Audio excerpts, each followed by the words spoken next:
Alright, it's later the same evening after I sanded this thing, or wire wheeled it, or whatever you want to call it, outside. And down in the basement, it's kind of cool down here, so I'm going to try and work close to the boiler and hope that I get a little bit of heat as this dries overnight, because paint, I believe, calls for 24 hours between coats.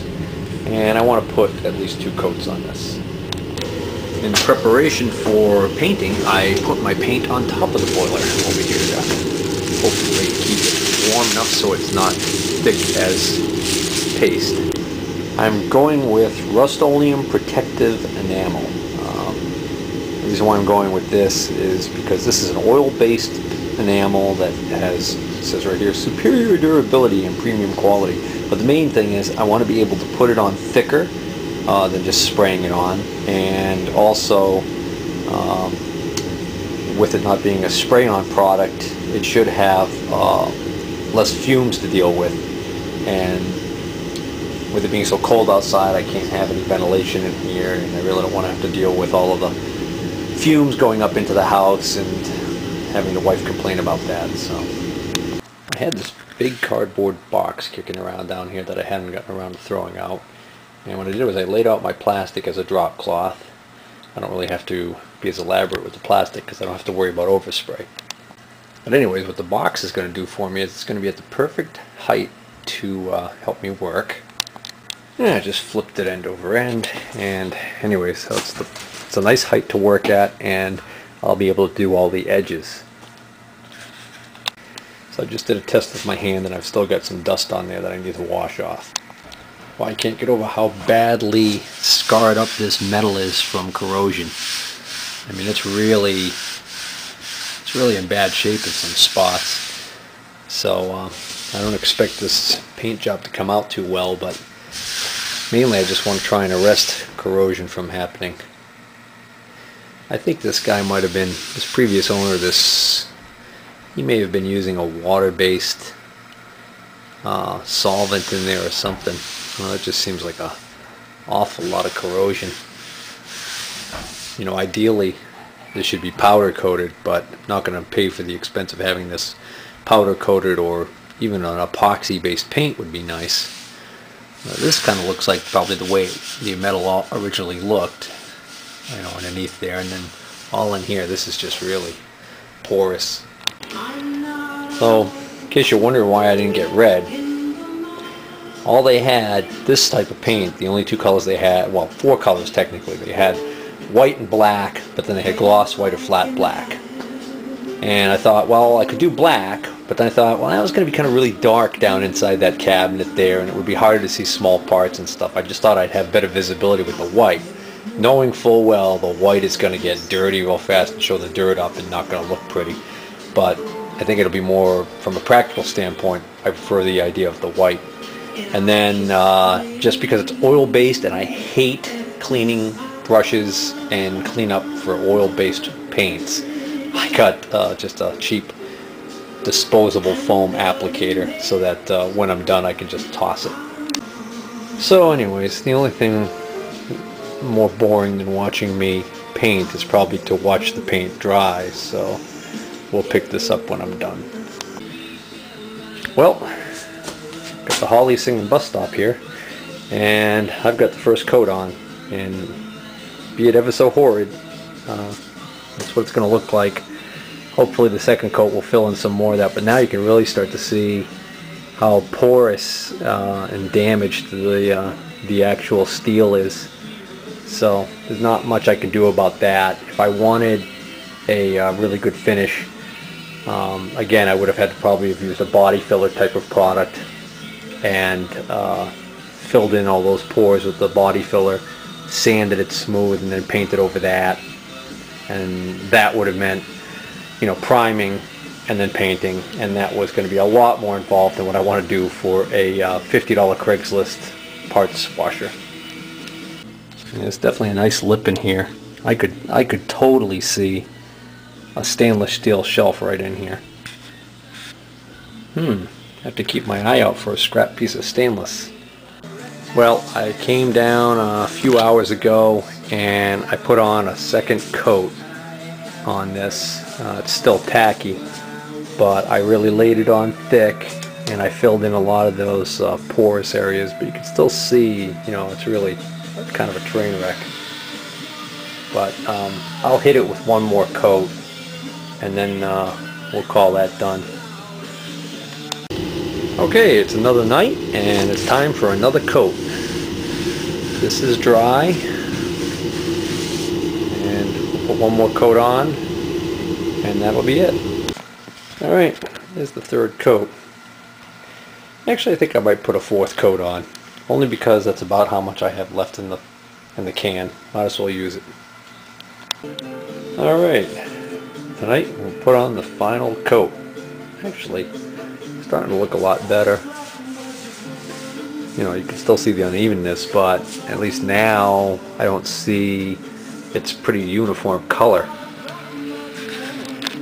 Alright, I laid on that last coat really thick. I actually just used whatever was left in the can. So I had enough probably to put on more coats. But I'm tired of putting coats on in this thing. Tomorrow's Thanksgiving, so tomorrow I'll leave it all alone, and that'll give it over 24 hours to cure. And I think I'm going to find a spot for this someplace warmer where it can get more heat to help it cure. Well, I moved it a little closer to this piping on the boiler because that's the only thing giving off any heat on this thing. This boiler is actually very well insulated, so the side of the cabinet here is stone cold, or, you know, not much above the temperature here in the basement, really. The only heat loss or radiation of heat is really from this piping that's supplying the radiant floor system, so try and get a little bit of heat from that. Of course, I just knocked some dust off of that piping onto my paint job. Ooh. Let's see if I can get that. Dummy. Yeah, I got it. I think that's it. Alright. Let's leave it alone. Well, I've kept the shelf here behind the wood stove upstairs for the past couple of days, and where it got really good and hot, and I think that really helped bake that that enamel coating and dried it nicely. So I'm gonna clean out that parts washer with the shop vac and put the shelf in. Okay, I used a brush and scrubbed it some to get some of the loose paint chips off, but there's a lot of paint peeling off the inside of this thing. I wanted to get rid of as much of that as I could, but I don't want to get too aggressive, otherwise I'm just going to have bare metal in there, and then I'm going to be into a situation where I'm going to repaint the whole interior, which I really don't want to do at this point. So I guess let's dump 5 gallons of fluid in and see what happens. Oh, I just brought this in from where it's been sitting outside, and there was some rain that had sat on top of here and frozen, so I just got all that ice chipped off, but I can't get this open, so I'm going to have to wait for it to thaw out. But just as a recap on what I ended up deciding to go with for a cleaner, it's this PSC 1000 from Tractor Supply Company.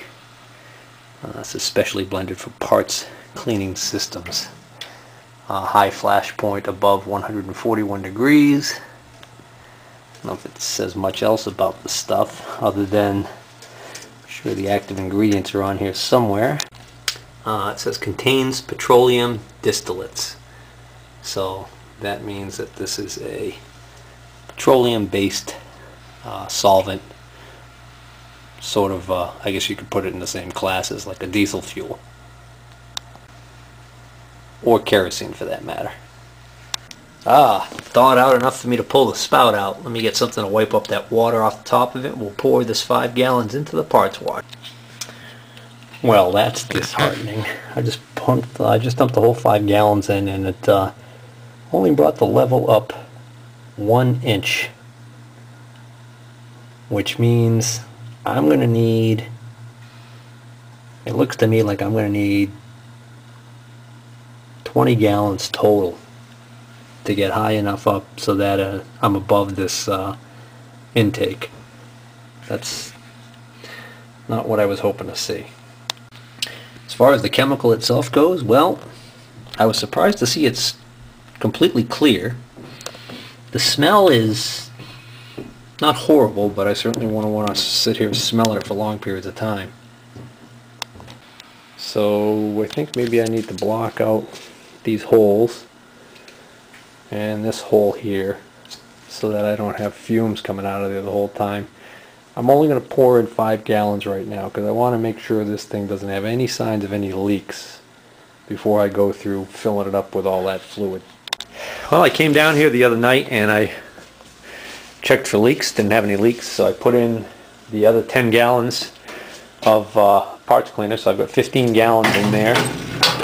And turns out 15 gallons is just enough to cover the top row of holes there on the intake where the filter is. So now, if I plug it in, it works. This is working fine. This does have a strong odor to it, though. I don't want to work here for long periods of time without some kind of respirator on. Now I'll put it in my shelf. It's had plenty of time to dry. I was baking it behind the wood stove. That also helped cure the paint. And so there we go.